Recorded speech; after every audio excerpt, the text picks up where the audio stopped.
Hey guys, Reels back with another video. I will pretend like that didn't happen. Hey guys, Reels. Okay, where are these noises coming from? The sound is like it's coming from over here. Hey, what are you guys? Oh, okay. You guys come back in here. Come in here. Do you guys want to sit here while I record this video so I can keep an eye on you guys while I do this? Oh, okay, thanks.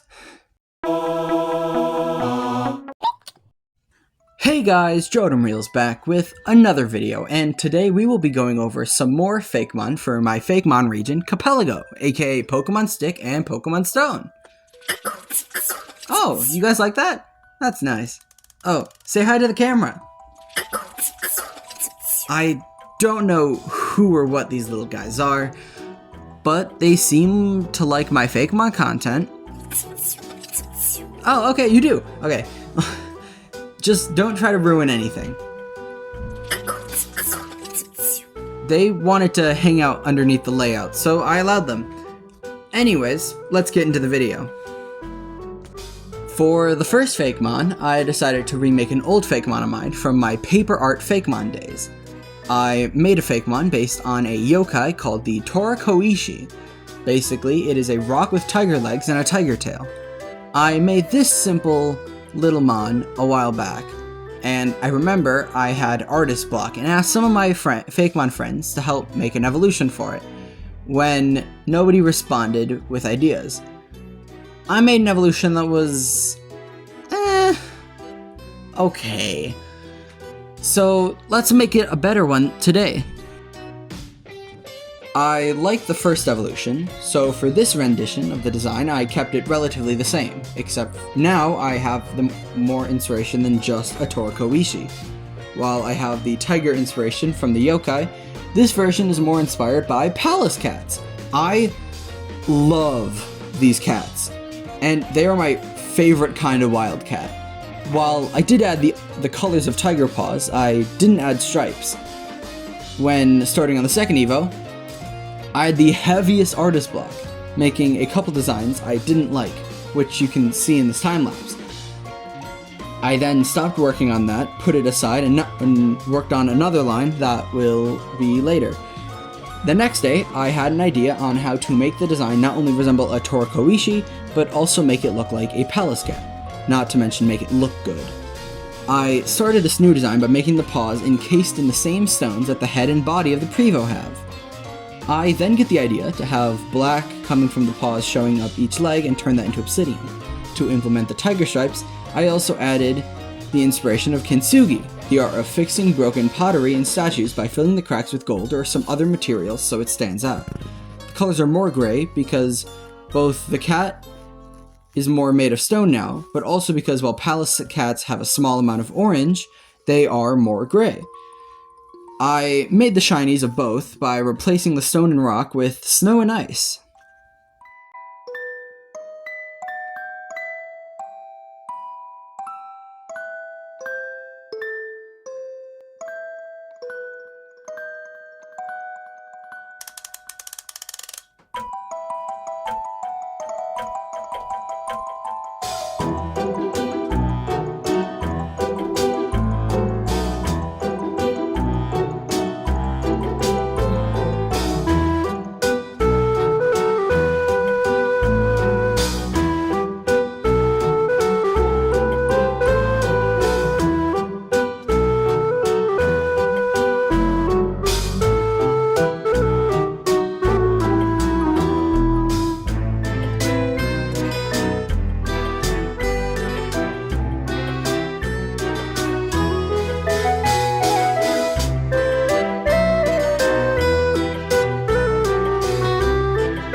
Here is Palashi, the Palace Pokemon from Palace and Torokoishi, a rock type.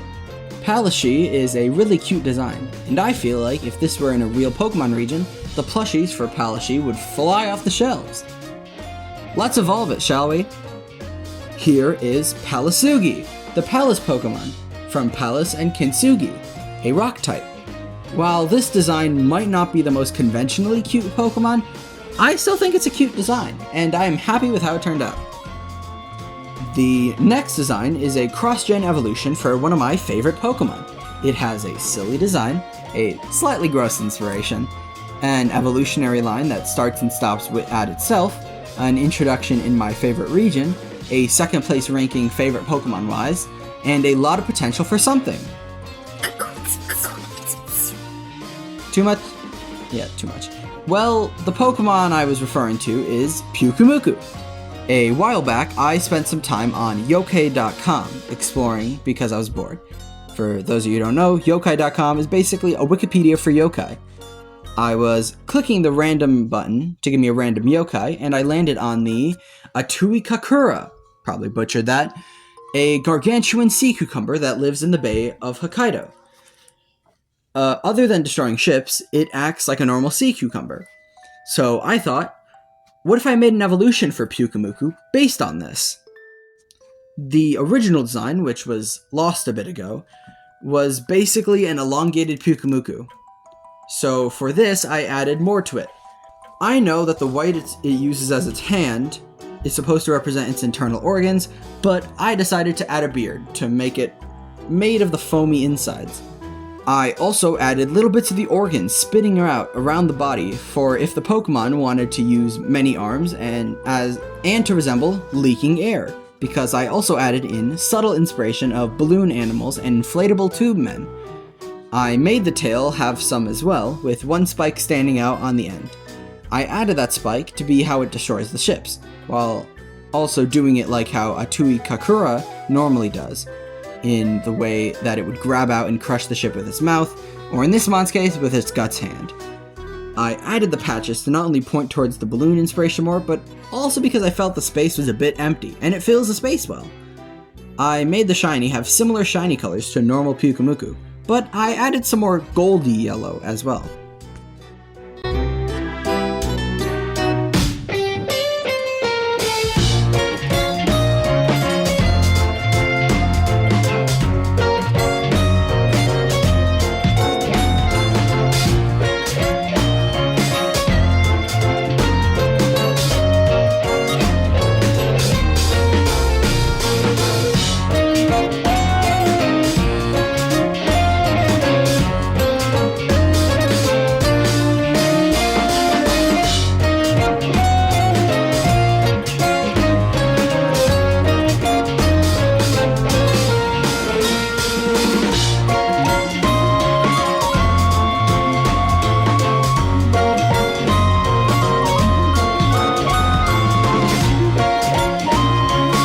Here is Pyukura, the sea cucumber Pokemon, a water and dragon type.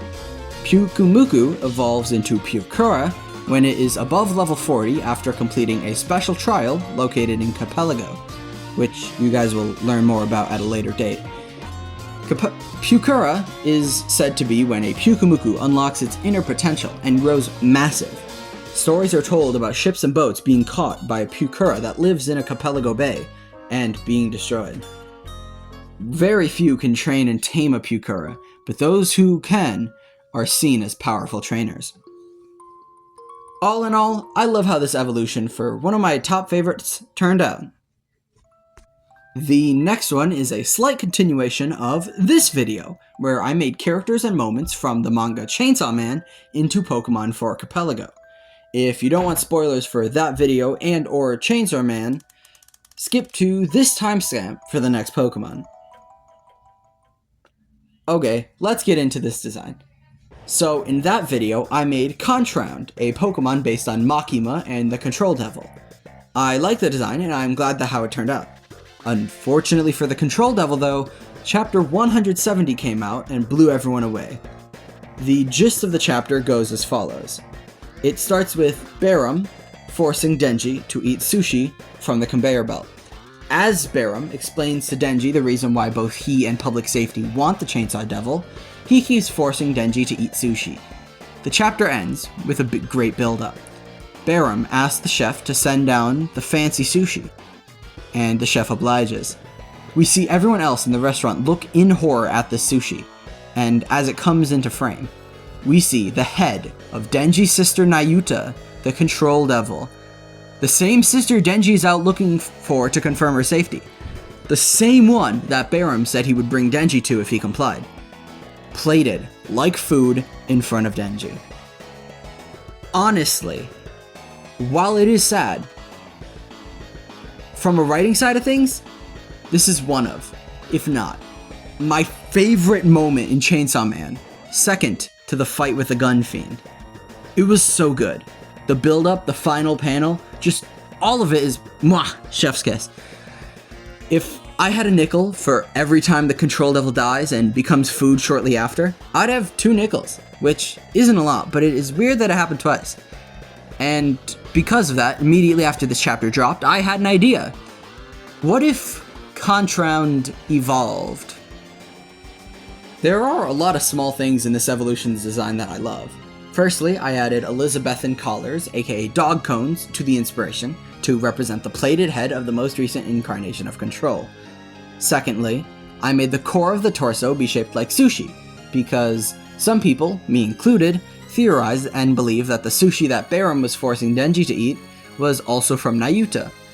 I made the chains from the first Evo connect all of its body parts, like it's a spirit puppeteering a body, or you could say, controlling a body. Thirdly, I made the arms in this specific pose to reference cutlery like a fork and knife, but also to represent Makima's bang attack that she uses on power.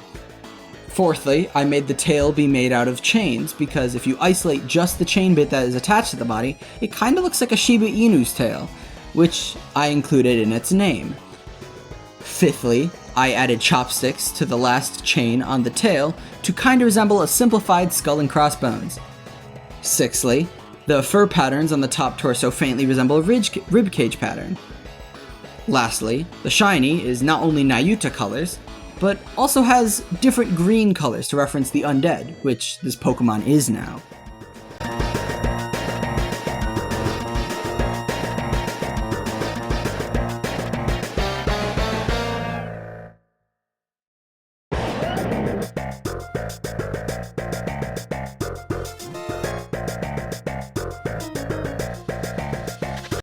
Here is Sushiba, the Sushi Head Pokemon, a Psychic and Ghost type.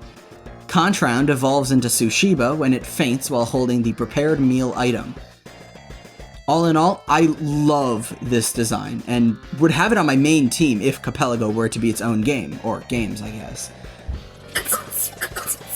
Also, for you people who didn't skip, type a comment with only the name of your favorite meal, and don't elaborate to anybody who asks. Hello to everyone who skipped forward. The final evolution line in this video is an old one with a new coat of paint. The Pokemon's original concept and form was from my solo region I made before even Sconsin. It is the ride Pokemon of the region, basically the Rotom Bike of Capelago. But the history of this mon is very interesting and causes me to slightly dislike an official Pokemon. Not too much though. It all started a while back, where I had an idea to make a motorcycle Pokemon. The first evolution would be based on an Ouroboros, a snake eating its own tail, and based on tires, and it would evolve into a reptile that uses the pre-evolution as wheels, to be a vehicle that players can use to traverse. I made the design and decided to bring it over to Capelago when I got around to it. I guess this is also a little behind the scenes. I've been working on Capelago since August of 2022 at the earliest. The private Discord server I used to store my Capelago stuff, along with other projects, was made in August 16, 2022, and the earliest dated version of this design is from August 17, 2022. Here it is, Ouroboros and Cycle Lizard. And guess what Pokemon gets revealed 4 days later? Cyclizar! Not only did they do the name one letter off, but it's also green and a dragon type.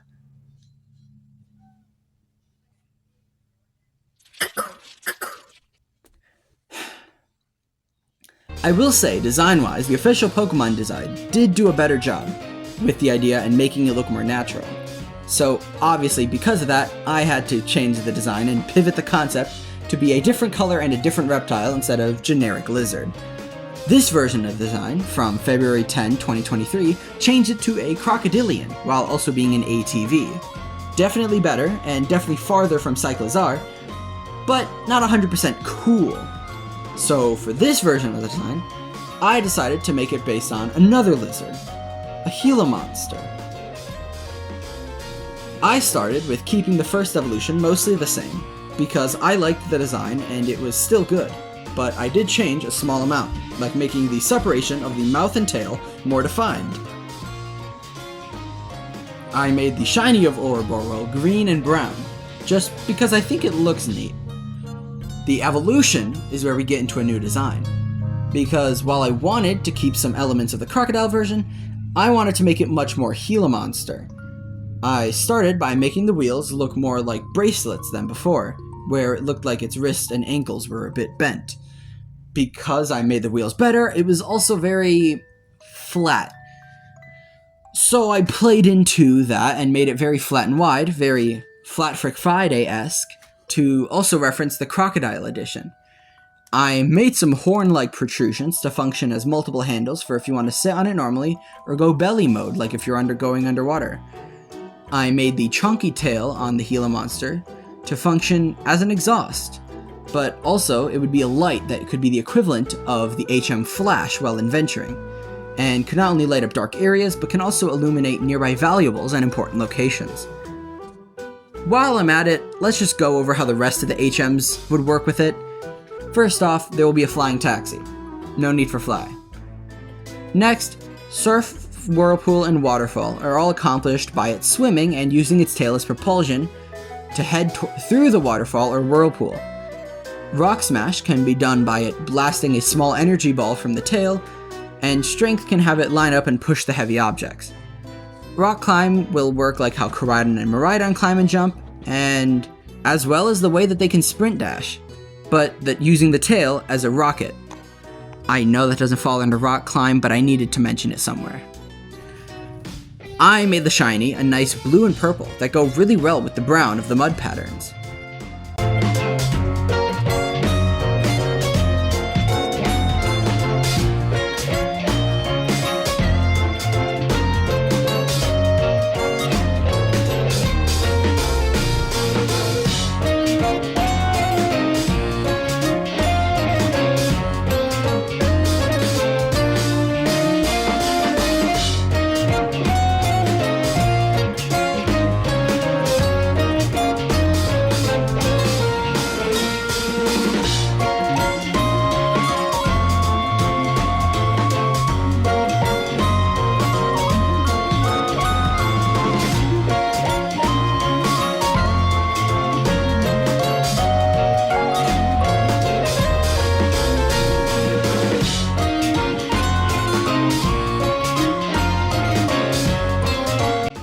Here is Ouroboros, the tiger Pokemon from Ouroboros and Roll, a dragon type.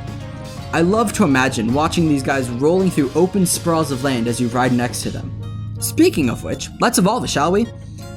Here is TV, the all-terrain Pokemon from Gila Monster and ATV, or All-Terrain Vehicle, a dragon and ground type. Another idea I had was that you can customize your driving pose the same way you can customize your Pokeball throw in the Scarlet Violet DLC, with one of the poses being surfing on its back and a similar one having one foot on the horn handles. Just a silly little idea. And there you have it, some more Fakemon I did for Pokemon Stick and Pokemon Stone. What did you guys think of the designs? Tell me down in the comments. Hopefully, soon we should be getting to the start as a Capelago and maybe, sometimes, a map reveal and tour. Honestly, don't bet on that being too soon, just know that that is a possibility on the horizon. Oh, you guys. Oh, you guys had fun? Want to join me for recording more of these kinds of videos? Cool. Oh, I gotta do the outro real quick. Hold on, you two. Anyways, I hope you guys enjoyed. Like, subscribe, and I'll see you guys in the future.